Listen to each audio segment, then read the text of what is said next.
নমস্কার বন্ধুরা, আমাদের চ্যানেলে স্বাগতম। ডিএ নিয়ে একটি গুরুত্বপূর্ণ আপডেট। তো বন্ধুরা, শিক্ষকদের বেতন থেকে মেটাতে হবে মিড ডে মিলের টাকা, নয়া নির্দেশিকা ঘিরে হইচই বাংলায়। তো বন্ধুরা, ডিএ এবং বেতন সংক্রান্ত গুরুত্বপূর্ণ আপডেটটি নিয়ে আমরা স্টেপ বাই স্টেপ আলোচনা করব। তো অবশ্যই আপনারা ভিডিওটি স্কিপ না করে অবশ্যই পুরোটা দেখবেন। তো তার আগে বলে রাখি, যে সকল বন্ধুরা আমাদের চ্যানেলে নতুন, আমাদের চ্যানেলটি পাশে সাবস্ক্রাইব বাটন, সাবস্ক্রাইব করার পর পাশে যে বেল আইকন সেটিও প্রেস করবেন, লেটেস্ট ভিডিও আপডেটগুলি সবার আগে পেয়ে যাবেন। দেখে নেব আজকে ডিএ বেতন সংক্রান্ত গুরুত্বপূর্ণ আপডেটটি। তো বন্ধুরা, আমরা সকলেই জানি পশ্চিমবঙ্গের সরকারি কর্মীরা কেন্দ্রীয় হারে ডিএর দাবিতে শহীদ মিনার চত্বরে আন্দোলন চালিয়ে যাচ্ছেন দিনের পর দিন, কিন্তু কোনো রকম সুরাহা হচ্ছে না। আমরা একদিকে দেখেছিলাম কলকাতা হাইকোর্ট যেখানে রায় দিয়েছিল 3 মাসের মধ্যে সমস্ত সরকারি কর্মীদের বকেয়া ডিএ মিটিয়ে দিতে হবে, সেই রায়কে চ্যালেঞ্জ করে সুপ্রিম কোর্টে এসএলপি দাখিল করে রাজ্য সরকার, যে ডিএ মামলা এখনো পর্যন্ত ঝুলন্ত অবস্থায় রয়েছে। এবং সরকারি কর্মীদের একটাই বক্তব্য, কেন্দ্রীয় হারে ডিএ না পাওয়া পর্যন্ত আমরা আন্দোলন থামাবো না। পশ্চিমবঙ্গ সরকারি কর্মীরা এই মুহূর্তে 14% হারে ডিএ পাচ্ছেন, এবং ডিএর পাশাপাশি বেতন নিয়ে আবারও গুরুত্বপূর্ণ আপডেট বেরিয়ে এসছে, যেখানে বলা হয়েছে বাংলায় মিড ডে মিল নিয়ে যেন বিতর্ক থামতেই চাইছে না। কখনো মরা আরশোলা তো আবার কখনো মরা টিকটিকি, কখনো আবার মিড ডে মিলের নিয়ে দুর্নীতি অভিযোগ উঠছে। এইসব ঘটনাকে কেন্দ্র করে সরগরম হয়েছে বাংলা রাজ্য রাজনীতি।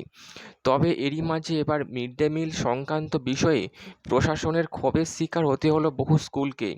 হ্যাঁ, ঠিকই শুনেছেন, এই মিড ডে মিল নিয়েই এবার বহু শিক্ষকের পকেট থেকে টাকা খসতে চলেছে বলে মনে করা হচ্ছে। এখন নিশ্চয়ই ভাবছেন কি হয়েছে, তাহলে বিশদ জানতে অবশ্যই চোখ রাখবেন আজকের প্রতিবেদনটি।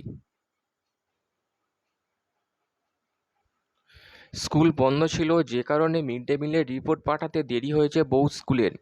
আর এটাই কাল হলো, মিড ডে মিলের হিসেব সময় মতো না দেওয়ায় বহু স্কুলের প্রধান শিক্ষকদের বিডিওর কোপের মুখে পড়তে হলো। বিডিওর স্পষ্ট কথা, প্রধান শিক্ষকদের এবার নিজেদের বেতন থেকে মিড ডে মিল চালাতে হবে। কি শুনে চমকে গেলেন তো? কিন্তু এটাই সত্যি। ঘটনাটি ঘটেছে হরিশ্চন্দ্রপুর 2 নম্বর ব্লকে। এখানকার 20টি স্কুল কর্তৃপক্ষকে চিঠি পাঠিয়েছেন বিডিও তাপস পাল।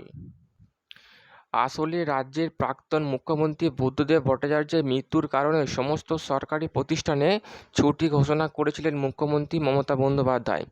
এরপর বৃহস্পতিবার স্কুল ছুটি থাকায় মিড ডে মিলের রিপোর্ট পাঠাতে পারেননি হরিশ্চন্দ্রপুর 2 নম্বর ব্লকের 20টি স্কুল কর্তৃপক্ষ। এরপরই এই স্কুলগুলিকে বিডিও তাপস পালের কোপের মুখে পড়তে হলো। 9 আগস্টের মধ্যে এই রিপোর্ট পাঠানোর নির্দেশ দেওয়া হয়েছিল, কিন্তু সেই তারিখ পেরিয়ে যাওয়ায় রীতিমতো কাল হলো স্কুল কর্তৃপক্ষদের। শনিবার সটান বিডিওর তরফে স্কুলগুলিকে নির্দেশ পাঠানো হয়, বলা হয় মিড ডে মিলের জন্য বরাদ্দ অর্থ দেওয়া সম্ভব নয়। হরিশ্চন্দ্রপুর 2-এর বিডিও তাপস পাল বলেন, প্রতি মাসের 1 থেকে 9 তারিখের মধ্যে ব্লক মিড ডে মিল সেকশনে রিপোর্ট জমা করার নির্দেশ আছে স্কুলগুলিকে। বারবার বলার পরও ওই 20টি বিদ্যালয় এ মাসের 9 তারিখ পার হয়ে গেলেও রিপোর্ট জমা করেননি। আর এর ফলে গোটা ব্লকের মিড ডে মিলের পরিষেবা ব্যাহত হচ্ছে। তাই এই নির্দেশ দেওয়া হয়েছে। যদি কেউ বলে থাকেন বিডিওর ক্ষমতা নেই এটা করা, হেড স্যারের কোর্টে গেলেও বিডিও ক্ষমা চেয়ে অর্ডার প্রত্যাহার করতে বাধ্য হবেন। তো বন্ধুরা, এই ছিল ডিএর পাশাপাশি বেতন সংক্রান্ত গুরুত্বপূর্ণ আপডেট। কেমন লাগলো কমেন্ট করবেন, লাইক করতে ভুলবেন না। পরবর্তী আপডেট পাওয়ার জন্য আমাদের চ্যানেলটিকে সাবস্ক্রাইব করে রাখবেন। থ্যাংক ইউ বন্ধুরা ভিডিওটি দেখার জন্য।